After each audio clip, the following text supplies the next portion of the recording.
치시려면 화끈하게 치세요. 다시 한번 칩시다, 우리. 네. 감사합니다. 할렐루야. 고맙습니다. 추석 명절이 되어서 마음 한쪽으로는 기쁘고 또 한쪽으로 우리 주부님들은 굉장히 분주하리라고 생각이 되어집니다. 그래도 이 명절을 통해서 우리가 가족과 함께 서로 만난다고 하는 것이 굉장히 즐거운 시간 아니겠습니까? 아무튼 이번 명절을 통해서 여러분의 가정에 더 큰 화목이, 하나님의 평화가 또 은혜가 넘치기를 주의 이름으로 축복합니다. 우리 함께 인사 나누겠습니다. 서로 앞뒤 전후 사랑하고 축복합니다. 사랑하고 축복합니다. 자, 또 한번 믿음으로 우리 고백할까요? 우리 성경을 들고 내 입술에 감사를. 아멘. 우리의 입술에 찬송과 감사가 여러분 입술에 두고 늘 이런 고백으로 살아가기를 주의 이름으로 축복합니다. 오늘이 노마서 말씀 세 번째 시간인데요, 두 번째 시간까지는 노마서 1장 1절에서 17절까지의 말씀을 가지고 우리가 하나님의 은혜를 나누었습니다.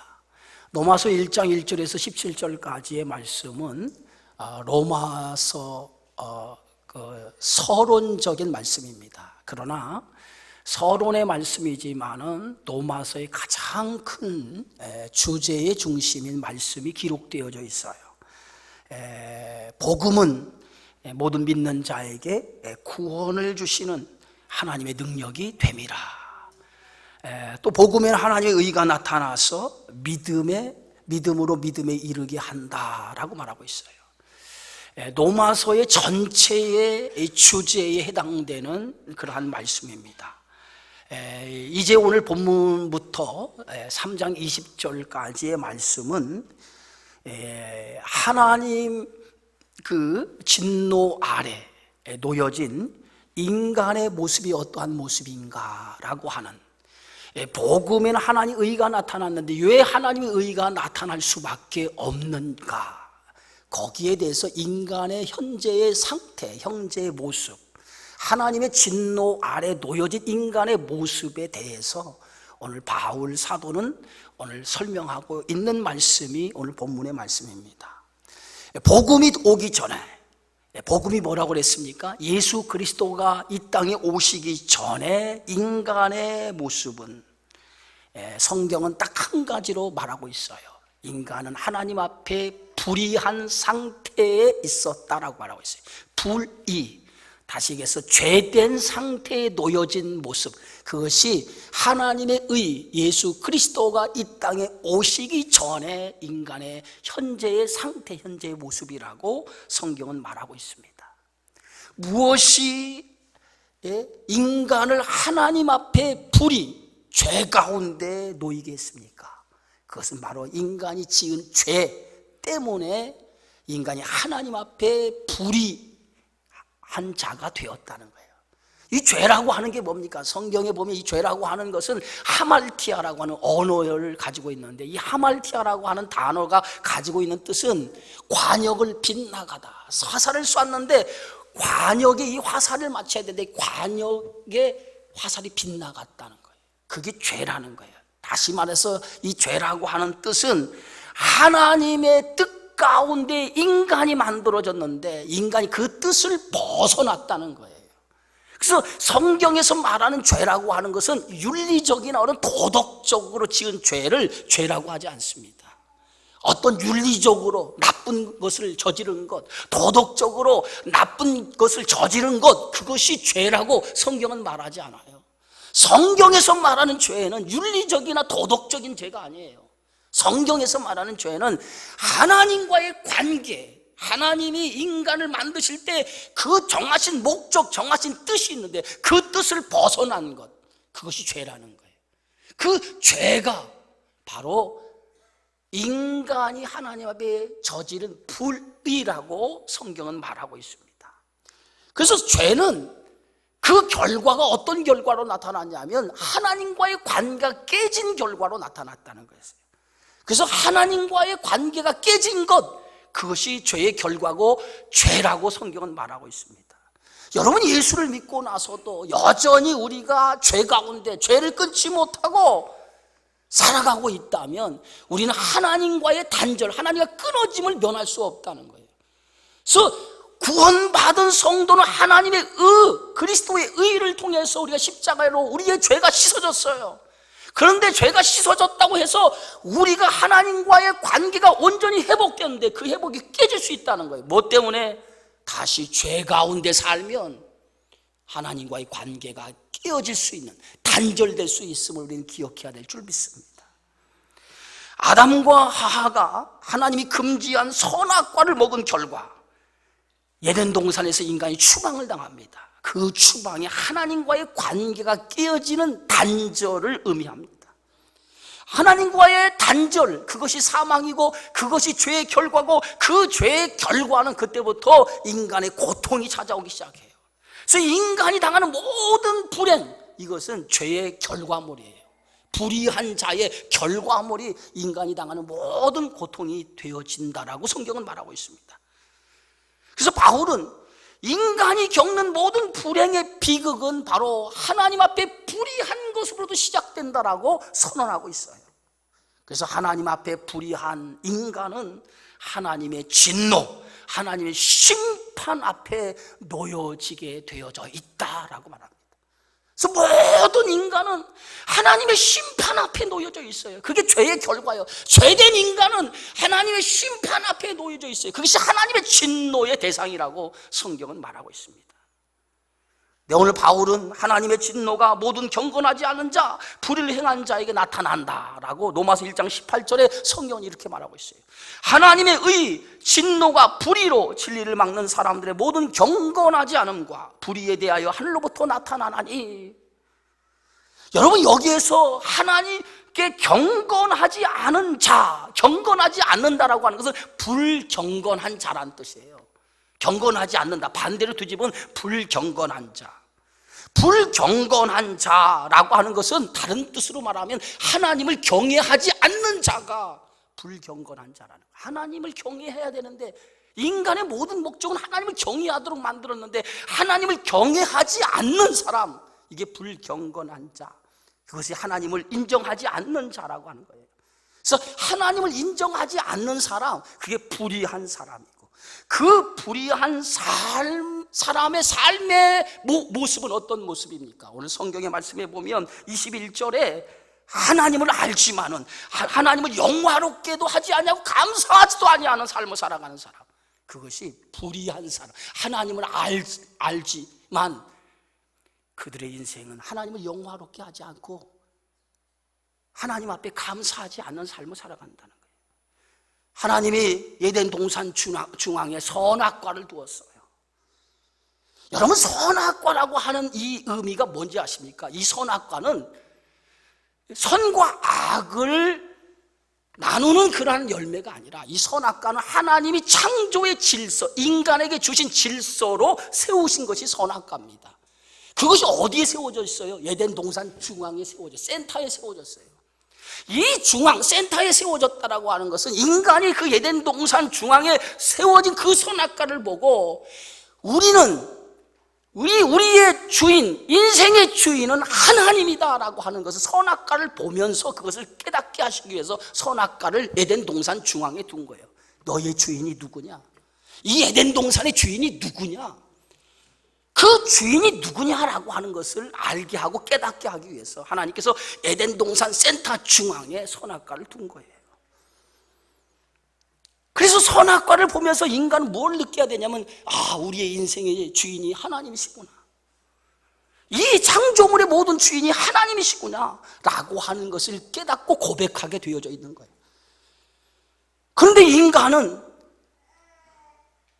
인생의 주인, 모든 만물의 주인이 하나님이신 것을 어떻게 생각을 했습니까? 인간이 하나님처럼 되려고 했던 거예요. 성경은 창세기 3장 5절에 너희가 그것을 먹는 날에는 너희 눈이 밝아져 하나님같이 되리라. 이것이 사단이 인간을 유혹한 말씀이에요. 너희가 이것을 먹는 날에는 너희 눈이 밝아져 하나님같이 동등하게, 하나님같이 동등하게 되어진다고 하는 거예요. 이 말이 주인 된다고 하는, 인간이 주인이 될 수 있다는 거예요. 이 말에 인간이 유혹을 당하고 결국은 선악과를 먹고 말죠. 인생의 주인이 하나님임을 인정하지 않는 거, 이것이 불의한 사람이에요. 여러분 인생의 주인이 하나님이심을 여러분 믿으십니까? 그것을 믿지 않은 것이 죄입니다. 그것이 불의한 자예요. 내 인생의 주인이 하나님임을 믿고 살아가는 사람이, 그게 하나님의 거룩한 하나님 백성인 거예요. 하나님은요, 이 세상에 하나님을 알 수 있는 것들을 두었어요. 하나님을 인식할 수 있는 것들을 이 세상에 두었습니다. 그러나 불의한 사람들은 마음에 하나님 두기를 싫어하기 때문에 스스로 그들은 의도적으로 하나님을 아는 것을 두었는데도 불구하고 그것을 피하였어요. 그것을 성경은 뭐라고 표현했냐면 불의로 진리를 막는 사람들이라 라고 이렇게 표현하고 있어요. 불의가 진리를 막았다는 거예요. 스스로 하나님을 알 수 있는 것들을 하나님께서 이 만물에게 두었는데 불의한 사람들은 그 진리를 스스로 막았다는 거예요. 요한복음 1장 9절 10절에 참빛 세상에 와서 각 사람에게 비추는 빛이 있었나니 그가 세상에 계셨으며 세상은 그로 말미암아 지은 바 되었을 때 세상이 그를 알지 못하였다라고 말했어요. 왜 알지 못했습니까? 불의가 진리를 막았기 때문에, 어둠이 빛을 막았기 때문에 그 빛이 드러나지 않은 거예요. 로마서 1장 19절에 사도 바울은 이것을 이렇게 설명했습니다. 이는 하나님을 알만한 것이 그들 속에 보임이라. 하나님께서 이를 그들에게 보이셨느니라. 하나님을 알만한 것을 이 세상에 하나님은 두셨다는 거예요. 여러분, 하나님을 모릅니다. 하나님이 어디 계셔라고 하는 사람들은 어리석은 사람이에요. 하나님께서 이 세상에 하나님을 알만한 것들을 막 이 세상에 계시해 주었어요. 그래서 그것을 통해서 하나님을 알 수 있도록 하나님 만들어 주셨어요. 그런데 세상 사람들은 하나님이 어디 있냐라고 얘기하지요. 스스로 지혜롭다고 생각하나 미련하기 때문에 하나님이 알만한 것을 계시해 주었음에도 불구하고 그들은 보지 못한 거예요. 그래서 인간은 본능적으로 하나님을 알 수 있도록 하나님께서 우리에게 지혜를 주시고 지식을 주신 거예요. 그런데 인간은 그것을 의도적으로 피해버린 거예요. 하나님을 알만한 것, 하나님이 계시해 준 것이 뭡니까? 하나님 알 수 있도록 계시해 준 것 가운데 하나가 뭡니까? 그게 양심이라는 거예요. 양심. 사람이 나쁜 짓 하면 가장 먼저 신호를 보내는 것이 뭡니까? 양심이에요. 양심이 신호를 보내요.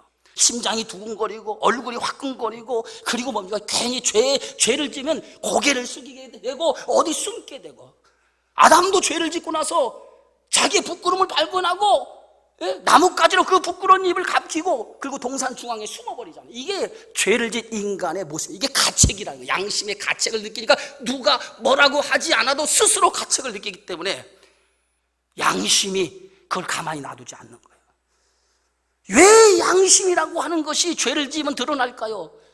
우리 안에 하나님의 형상과 하나님의 모습이 있기 때문에 그렇습니다. 하나님이 인간을 만드실 때 오늘 성경은 이렇게 얘기합니다. 창세기 1장 26절에 하나님이 이르시되 우리의 형상을 따라 우리의 모양대로 우리가 사람을 만들고, 27절에 보니까 하나님이 자기 형상과 하나님 형상대로 사람을 창조하시되, 인간 안에 하나님의 형상, 하나님의 모습이 있다는 거예요. 그 형상과 모습을 가지고 하나님 우리를 만드셨다는 거예요. 그 형상과 모습이 어디에 있습니까? 우리 내면 속에 존재하는 양심이라고 하는 것이 하나님의 형상이고 하나님의 모습이라는 거예요. 성경은 하나님을 어떻게 설명합니까? 거룩하신 분이라고 그랬어요. 거룩이라고 뭡니까? 죄가 용납할 수 없는 분이 하나님 아닙니까? 그래서 하나님은 거룩하신 분이에요. 죄가 들어오면 스스로 이 양심이 자각을 합니다. 그래서 이 죄를 들어오면 죄가 부끄러움을 느끼도록 만들어요. 그래서 인간이 죄를 짓지 않도록 양심이 작동하기 시작합니다. 그런데 양심이 화인 맞았다고 하는 게 뭐예요? 불의한 사람들이 양심이 화인 맞는 거예요. 또 하나님을 알 수 있는 방법이 어디에 있느냐? 성경은 이렇게 얘기하고 있어요. 20절 보면 창세로부터 그는 보이지 아니하는 것들 곧 그의 영원하신 능력과 신성이 그가 만드신 만물에 분명히 보여 알려졌나니 그랬어요. 예? 하나님께서 창세로부터 보이지 아니한들 가운데 하나님을 계시해 주었다는 거예요. 그 하나님을 계시해 준 것이 뭐냐? 두 번째로 만물, 이 세상을 통해서, 이 세상 자연, 만물을 통해서 하나님은 자신을 계시해 주었다는 거예요. 그래서 만물을 통해서 하나님을 볼 수 있도록 만들어 주었다는 거예요. 봄, 여름, 가을, 겨울. 여러분, 얼마 전에 우리가 얼마나 무더웠습니까? 아니면 40도 가까이 올라서 동남아에 사는 사람들이 한국이 더 덥다고 얘기하더라고요. 오히려 동남아가 더 시원했다는 거예요. 제가 한 주간 필리핀 지지난 주간에 갔다 왔는데 굉장히 시원하더라고요. 한국 무척 더웠다면서요? 40도 가까이 갔어요. 그때 우리가 어떤 생각을, 빨리 가을이 왔으면 좋겠다, 좀 시원했으면 좋겠다. 여러분, 오늘 아침 저녁에 얼마나 시원합니까? 계절은 어김없이 여름이 지나고 가을이 왔어요. 이제 가을이 오면 뭡니까? 파란 잎이 무성한 나무가 색깔이 변해지기 시작해요. 단풍의 색깔로, 울긋불긋한 색깔로 바뀌어지기 시작해요. 이게 자연의 조화 아닙니까? 이 자연을 통해서 우리가 무엇을 할 수 있느냐? 이 세상이 저절로 움직이는 것이 아니라 이 세상을 만드신 조물주, 창조주에 의해서 이 세상이 움직인다고 하는 것을 알게 되어지는 거예요. 그래서 하나님은 자연을 통해서 이 세상에 주관하시는 하나님이 계시다고 하는 것을 계시해 주었다는 거예요. 그런데 인간은 이 자연을 보고도 아름답다라고만 하지 그 안에 하나님이 계시해 준 걸 모른다는 거예요. 이게 불의한 자의 모습이라는 거예요. 하나님께서 만물을 통해서 하나님을 계시해 주었는데 하나님을 인정하지 않으니까 하나님께서 오늘 성경의 말씀에 뭐라고 얘기합니까? 그러므로 그들이 핑계하지 못할지나, 너희에게 이렇게 양심이라고 하는 것, 자연의 이런 자연 만물을 통해서 하나님이 자신을 계시해 주었는데 하나님 없다라고 하는 사람들, 그 사람들 나중 마지막 날 심판대 앞에 서서 왜 내가 나를 하나님을 믿지 않았느냐라고 물을 때에 나는 하나님이 계신지 몰랐습니다, 이렇게 핑계할 수 없다는 거예요. 하나님을 알 수 있는 것들을 계시해 주었는데 그것을 보고도 너희들이 스스로 하나님을 부정하지 않았느냐, 핑계할 수 없다는 거예요. 여러분, 경건치 않고 불의한 사람들의 삶이 어떤 삶이에요? 하나님을 외면하고 불의한 사람들의 삶은 경건치 않다고 그랬어요. 불경건한 삶을 살아간다고 그랬어요. 불경건한 사람의 삶은 어떤 삶입니까? 어둠의 삶이에요. 어둠 속에 살아가는 삶이에요.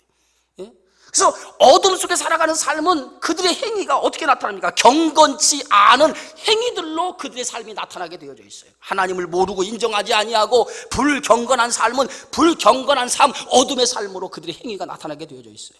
그것이 오늘 성경에는 어떻게 바울은 말하고 있느냐? 오늘 21절에서 23절에서 이렇게 얘기하고 있습니다. 하나님을 알 때 하나님을 영화롭게도 아니하고 감사하지도 아니하고 오히려 그 생각이 허망하여지며 미련한 마음이 어두워졌나니 스스로 지혜 있다 하나 어리석게 되어 썩어지지 아니하는 하나님의 형상을 썩어진 사람과 새와 짐승과 기어다니는 동물 모양의 우상으로 바꾸었다라고 말하고 있습니다. 불의한 자, 하나님이 없다라고, 불의한 자, 어둠 속에 불경건한 삶을 살아가는 사람들의 특징이 뭐냐? 하나님을 영화롭게 아니하고 감사하지 않는다는 거예요. 그것이 하나님을 없다라고 불의한 사람들의 특징이라는 거예요. 여러분 인생 가운데, 여러분의 삶 가운데 감사가 없다면 그것은 하나님을 인정하지 않는 거예요. 불의한 자가 왜 감사하지 않는지 아십니까? 불의한 자가 왜 하나님을 영화롭게, 하나님 앞에 영광을 돌리지 않는지 아십니까? 인생의 주인이 자기이기 때문에. 자기가 인생의 주인이에요. 그래서 모든 인생의 영광은 자기 자신이에요.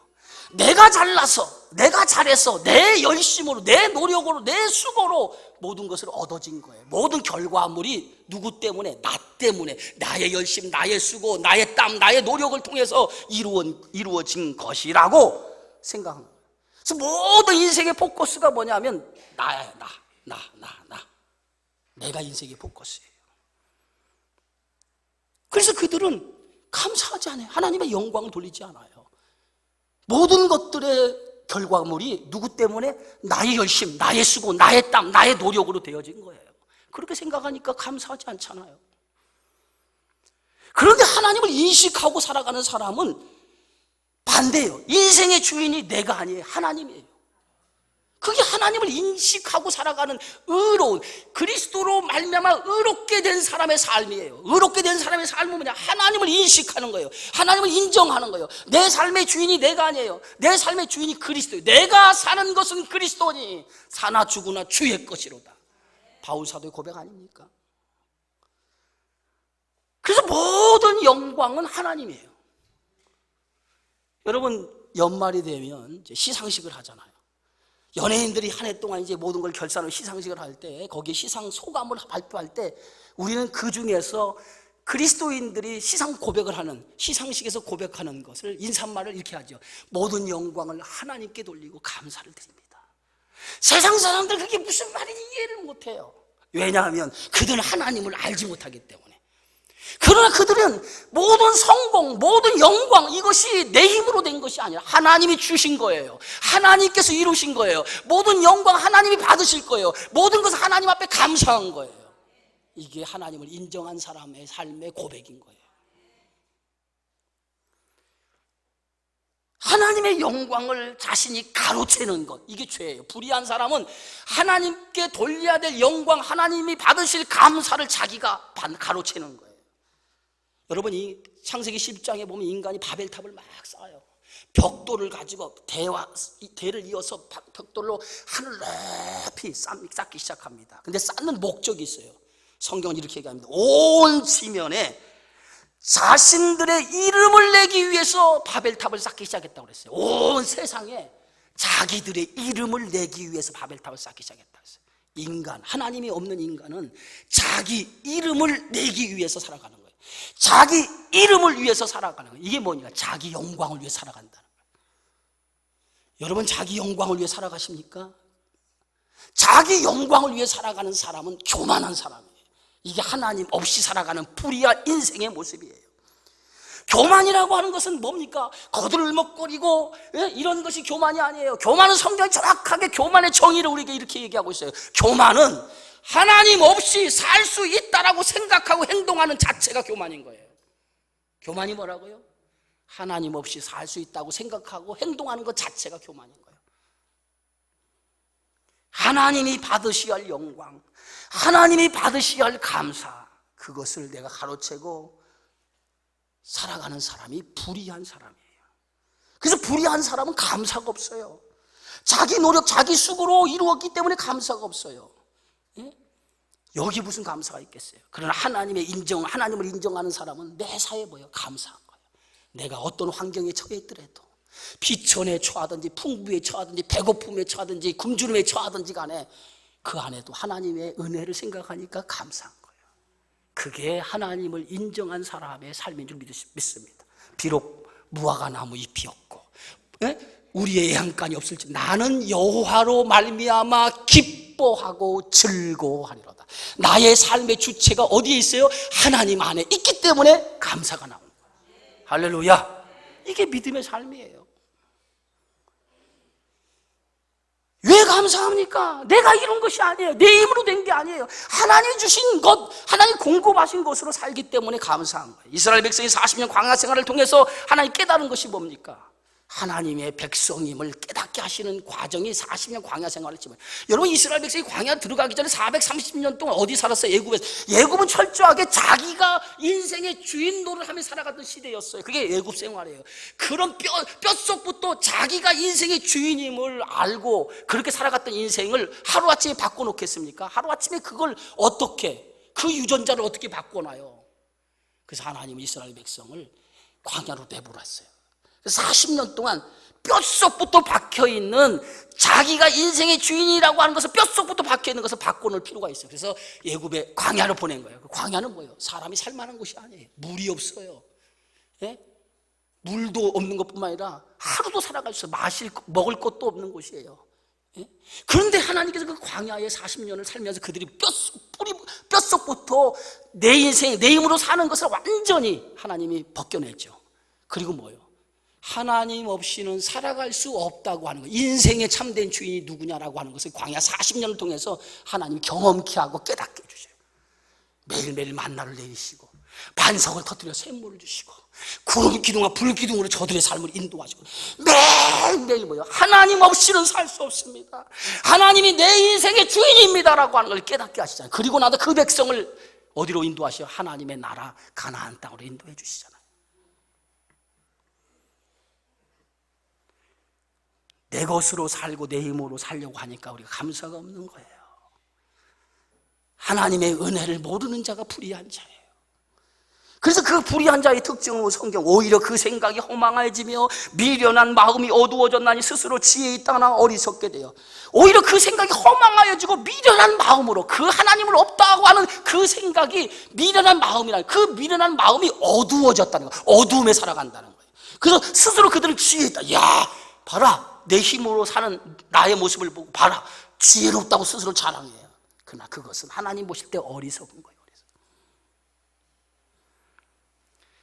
험함과 어두움은 하나님의 영이 떠난 자의 모습, 하나님의 영이 떠난 자의 모습이 험함과 어두움이에요. 하나님 영이 떠나니까 그 자리에 누가 차고 들어온지 아십니까? 마귀가 차고 들어왔어요. 마귀가 차 들어와서 그 인생을 지배한 거예요. 그게 불의한 자의 삶이에요. 그래서 스스로 지혜롭다라고 하는 어리석은 자. 성경은 정확하게 이렇게 얘기해요. 시편 53편에 어리석은 사람은 그 마음에 이르기를 하나님을 없다 하느니라. 그리고 교만한 사람의 불의한 사람의 특징이 뭔지 아십니까?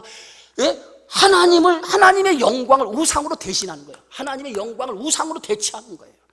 로마서 1장 23절 성경은 뭐라고 얘기합니까? 썩어지지 아니하는 하나님의 영광을 썩어질 사람과 새와 짐승과 기어다니는 동물 모양의 우상으로 뭐 했다고요? 체인지, 바꾸었다. 하나님 앞에 영광을 돌려야 될 인생이 바꾼 거예요. 영광을 누구 앞에 체인지했냐?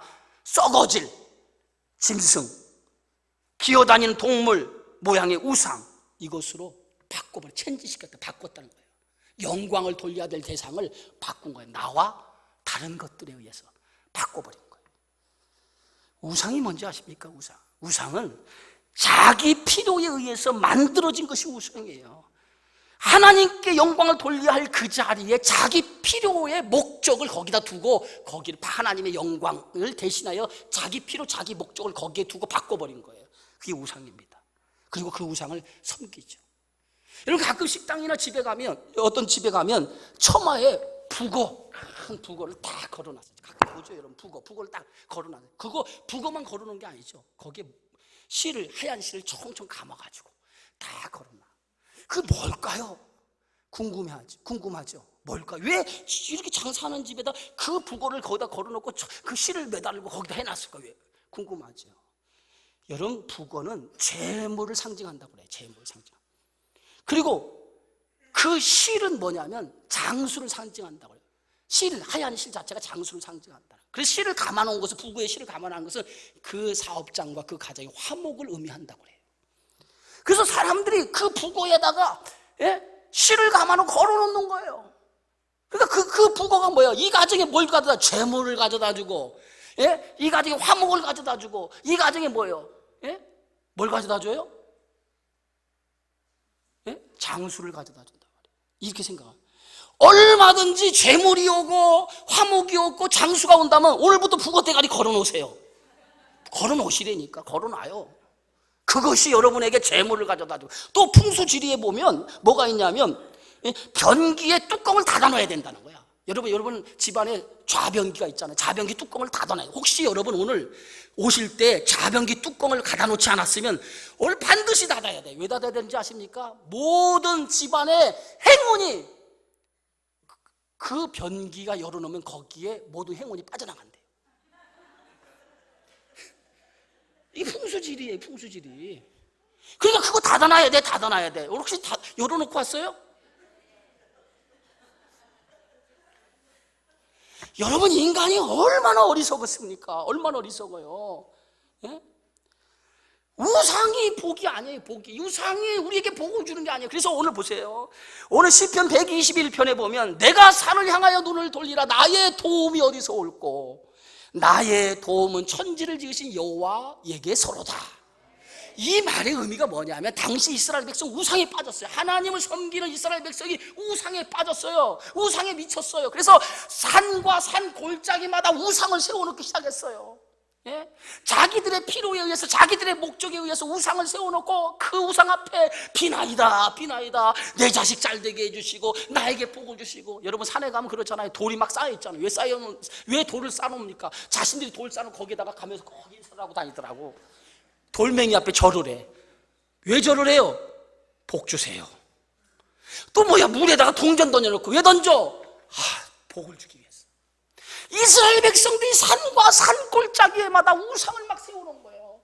그래가지고 그들이 산을 바라보는 거예요. 산을 봐, 나의 도움이 어디서 올까? 그 산 골짜기에 세워진 우상이 자기에게 도움을 줄까 생각하고, 나의 도움이 어디서 올까 하고 그들이 그것을 바라봤다는 거예요. 그런데 오늘 시편 기자는 이렇게 얘기합니다. 내가 산을 향해 눈을 돌리라, 나의 도움이 어디서 올꼬? 거기에 인생의 도움이 없다는 거예요. 참된 인생의 행복과 인생의 축복은 어디에 있느냐? 천지를 지으신 여호와 하나님, 그분 안에 인생의 참된 복과 축복이 있는 거예요. 우상이 뭐예요? 나의 필요에 의해서 만든 거 아니에요. 그래서 사람들은 하나님께 돌려야 될 영광, 하나님이 받으셔야 할 감사를 우상의 것, 사람의 모양과 새와 짐승의 모양, 썩어질 것으로 대체했다는 거예요. 이게 인간이라는 거예요. 여러분, 우상은, 신은요 한 분밖에 없어요. 신은 하나님 한 분이에요. 나머지는 뭐예요? 다 우상이에요. 우상. 그 우상은 쓸데없이 가서 섬기지 말고, 여러분도 지나가다 산에 돌 있으면 돌 괜히 올려놓고 가서 또 쳐다보고 그러지 마세요. 그러지 마시라고. 또 예수 믿는 사람들 보면 뭐 돌잔치 할 때 여러 가지 막 잡으라고 하는데, 근데 미신 가운데 하나예요, 여러분. 나는 그럴 때보다 가슴이 막 어떻게 오글거려가지고, 나는 어떻게 그걸 더 좋다고 막 박수치고. 여러분, 그것이 여러분의 인생을 그거 하나 잡아가지고 그 아이의 인생이 바뀌어지면 좋은 거 잡으라고, 야 이거 잡아가지고 일부라도 갖다 놓고 잡으라고. 그런데 그런 쓸데없는 짓 하지 말고 그 인생 놓고 하나님 앞에 기도하세요. 천지를 주관하신 하나님 앞에 기도해. 이 아이 잘 되게 해달라고 기도해. 그러면 그 인생, 너의 길을 여호와께 맡기라. 그리하면 너의 길을 인도하시리라. 할렐루야.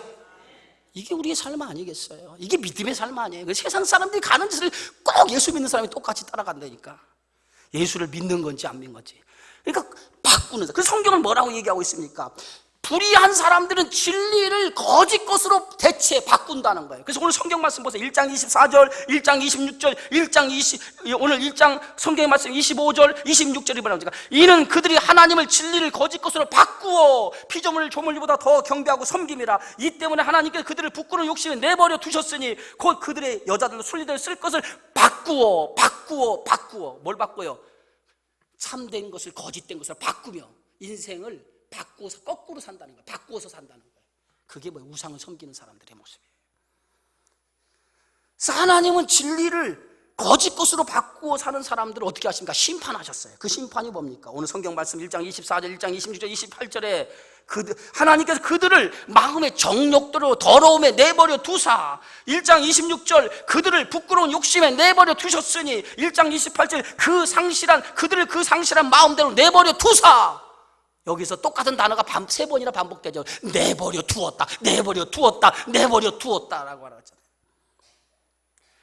마음의 정욕의 더러움에 내버려 두었다고 하는 말이 뜻이 뭡니까? 금지된 것을 탐지하는 말. 불의한 사람은 자꾸 하지 말란 것을 해. 성경은 뭐라고 그랬어요? 하지 말라고 하는 것은 하지 않는 게 성경이에요. 그잖아요. 하나님 말씀 앞에 순종하는 거죠. 근데 불의한 사람은, 죄된 사람은 자꾸 하지 말라는 것만 해. 그게 불의한 사람이에요. 부끄러운 욕심에 내버려 두었다는 것은 뭐냐? 예정이 동반하지 않은 성욕, 충동적으로 살아가는 사람, 뭔가 자신의 욕정에 충동적인 것에 살아가는 사람이에요. 이게 뭐예요? 불의한 사람의 모습이에요. 상실한 마음에 내버려 뒀다고 하는 것은 분별력이 없는 거예요. 분별력이 없어요. 그래서 희노애락의 감정이 병들었어요. 기쁠 때 기쁘고 슬플 때 슬프고 그래야 되는데 이 감정이 없어요. 그러니까 이 감정이 없으니까 아무 때나 사람을 푹푹 찔러 죽이는 거예요. 이게 불의한 죄 가운데 놓여진 인생의 모습이에요. 근데 하나님께서 그들을 어떻게 했다고 그랬어요? 내버려 두었다. 여러분, 가장 무서운 심판이 뭔지 아십니까? 방관이에요. 방치하고 방관하는 거예요. 예? 관심을 갖지 않는 거예요. 이게 가장 큰 심판이에요. 왕따가 뭡니까? 같은 무리 가운데 아무도 상대해 주지 아니하는 게 왕따예요. 얼마나 불행합니까? 하나님이 그 인생 관심을 갖지 않는다는 거, 내버려 둔다는 거예요.